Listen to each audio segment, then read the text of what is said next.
nos reunimos en una casa en el norte de Bogotá toda una tarde y nos pusimos de acuerdo en buscar una mayoría para una fórmula distinta, una presidencia colegiada,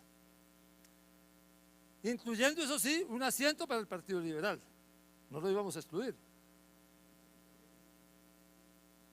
Y una vez teníamos esa mayoría, yo busqué a la Unión Patriótica, a los indígenas, a otros, allá él buscó a sus socios del Partido Conservador de otras vertientes.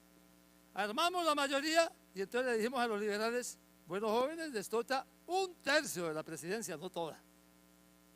Y finalmente escogieron a Horacio Serpa como esa tercer asiento en la presidencia colegiada. Pero esa anécdota ilustra dos hechos que marcaron muy seriamente ese periodo. Por un lado, el espíritu de consenso que ya había empezado con la preparación de la asamblea, pero que ahí se refrendó de manera muy clara. Y segundo, que la reconciliación de los colombianos era posible, porque la reunión entre el M-19 y Salvación Nacional era la reconciliación de dos sectores de la vida política colombiana que habían tenido incidentes sumamente graves, muy pocos meses, diría yo, antes de las acciones de la asamblea. Y eso ayudó a que la asamblea funcionara con una lógica de acuerdo nacional, de construir algo que fuera durable, de que si estábamos frente a una constitución que tenía más de 100 años, deberíamos intentar una carta constitucional también duradera, que no te respondiera a una sola visión, a un solo sector, sino que con ella se pudiera gobernar otros 100 años. Gómez, que llegó a la constituyente como candidato diciendo que con la constitución del 86 se podía gobernar, se transformó en esas primeras semanas de funcionamiento de la asamblea y entonces lo que decidimos fue intentar una carta constitucional que sirviera para gobernar los próximos 100 años. En algún momento había que hacer algo de lo que no se ha mencionado, pero es importantísimo en la nueva constitución: el equilibrio de poderes, un nuevo sistema de pesos y contrapesos en las instituciones colombianas. Y el presidente Gaviria aceptó perder el poder en dos elementos gruesos. Primero, ya no se podía gobernar con estado de sitio.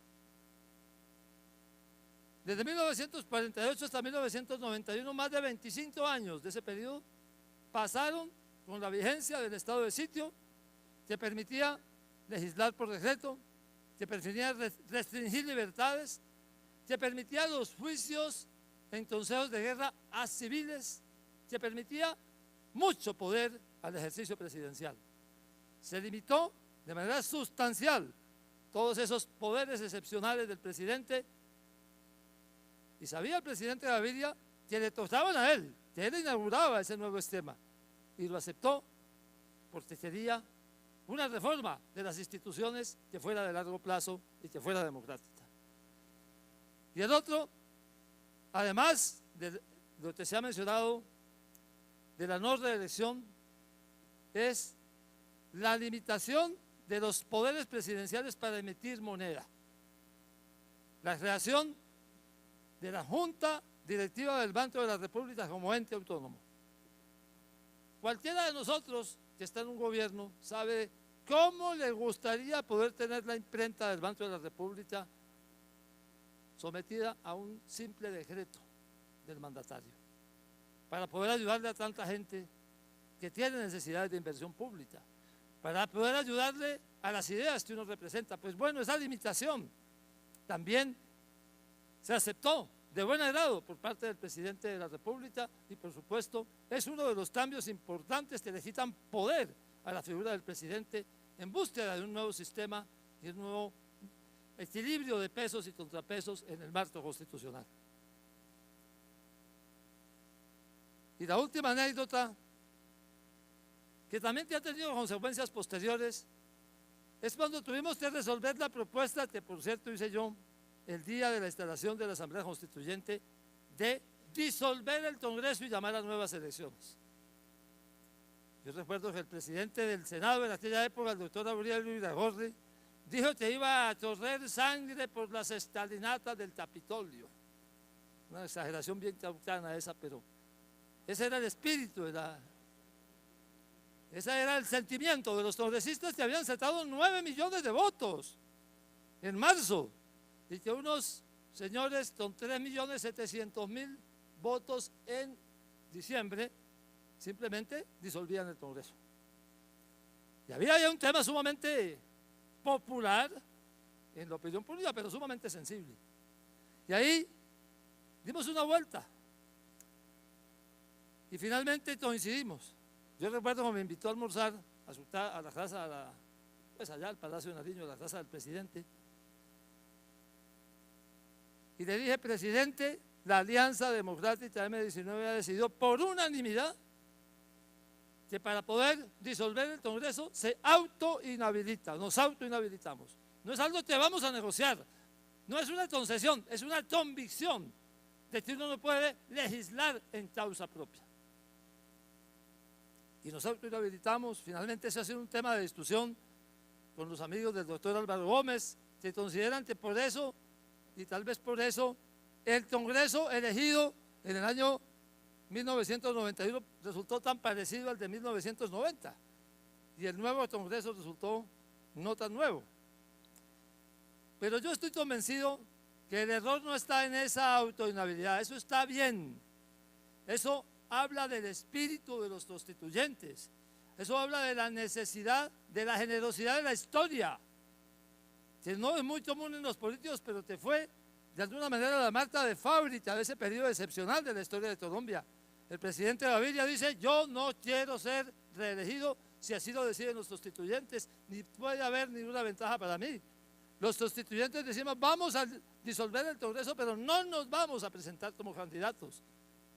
No es muy propio de los políticos no quererse reelegir o no querer participar en todas las elecciones que puedan, y así lo decidimos y coincidimos de manera unilateral. El error ahí no estuvo en el caso nuestro, que consideramos que sí, efectivamente, mucho de las costumbres políticas prevalecieron en la elección del siguiente Congreso, sino en no haber obligado en ese momento a que todos los partidos políticos tuvieran una sola lista.